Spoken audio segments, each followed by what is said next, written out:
Hi folks, hope you're having a great day. Mike Wells, Your World Explorer, and today I'm going to plant some of these giant edamame. I got them from tomorrowseeds.com technically, but they have an eBay store, so that's how I found them, was on eBay. Anyhow, let's get going. Okay, if you look here, I've got a pretty thick mulch bed. The location is out in kind of like half sun, and if you look down there, some of the mulch has already been decomposing, so it's going to provide some good nutrients to the edamame plants. So let's get started. I'm just going to place the seeds, evenly 8 inches apart or whatnot.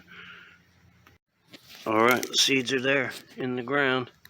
Now I'm just going to cover them, and then I'm going to water this location, and we'll see what happens. This is the first time for me. Never grown edamame at all, ever.